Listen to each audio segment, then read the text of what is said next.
السلام علیکم ورحمۃ اللہ وبرکاتہ.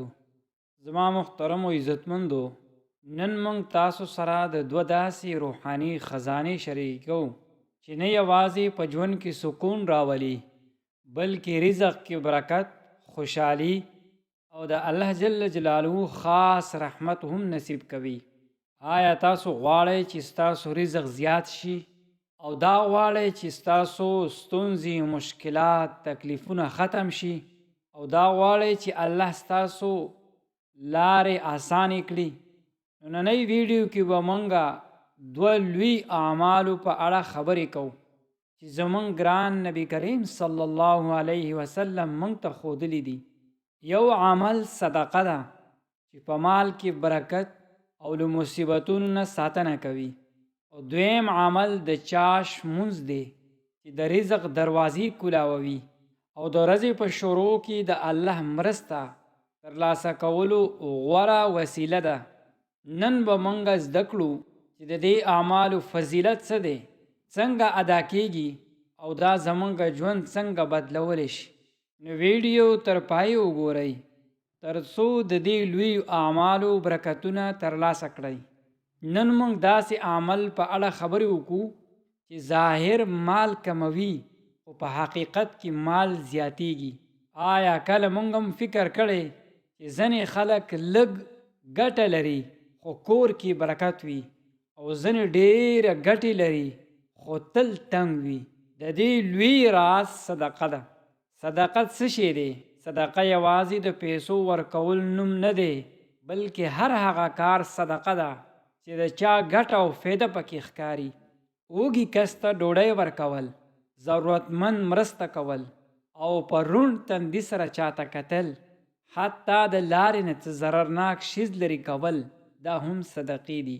الله جل جلاله په قرآن کریم کې فرمایي د هغه کسانو مثال چې خپل مال د الله په لاره کې لګوي داسې دی لکه یوه دانه چې وږی راوټوکوي او په هر وږي کې 100 دانې وي.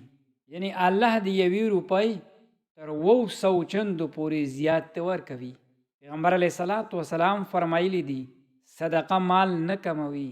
یعنی څوک چې د الله په لاره کې خرچ وکړي الله به مال کې برکت اچوي. صدقه څنګه مال زیاتوي؟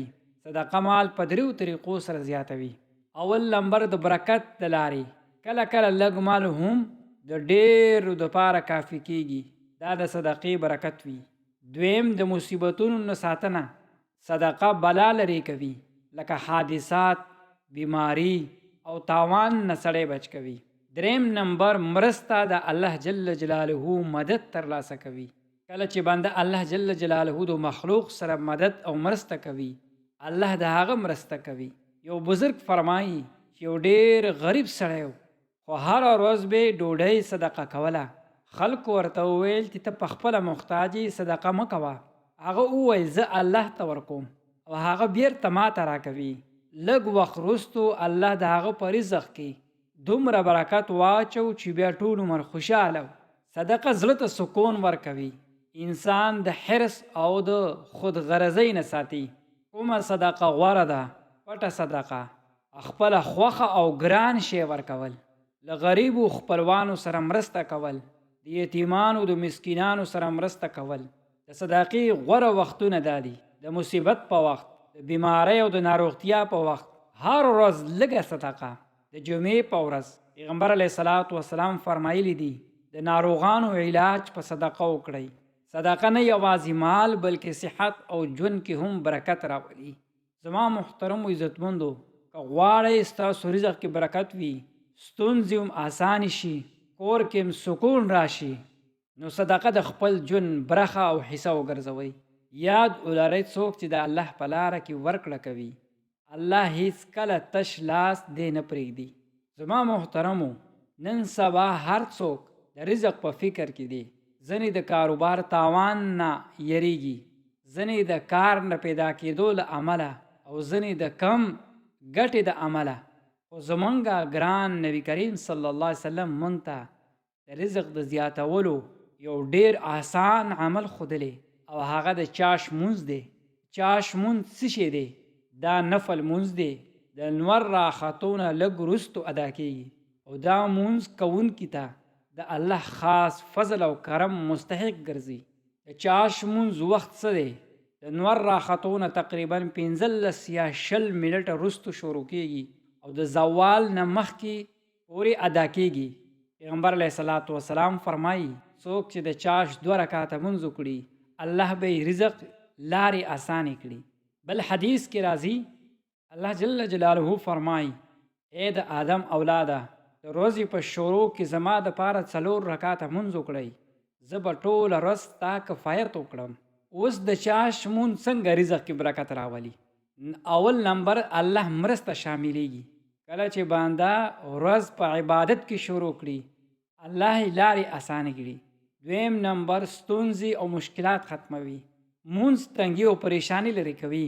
دریم نمبر د غیب نه الله جل جلاله د ته رزق ورکوي. الله داسې ځایونه د ته رزق ورکي چې انسان تصور هم نشي کولی. د چاش مونځ طریقه دا ده چې د چاش مونځ نیت وکړئ عام نفل مونځ په شانتي ادا کړئ. په هر رکعت کې د فاتحې نه وروستو هر صورت لوستلی شي. د سلام نه وروستو دعا وکړئ. دا دعا وکړئ نو ډیره اهمه به وي. اللهم اکفینی بحلالک عن حرامک واغننی بفضلک عمن سواک.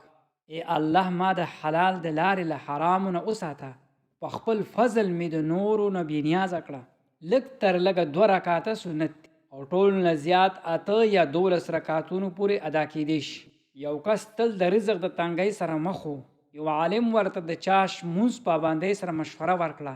هغه دا مونځ شروع کړو او لږ وخت وروستو الله یې په کاروبار کې برکت واچو او ژوند یې بدل شو. د چاش مونځ روحاني ګټې لري.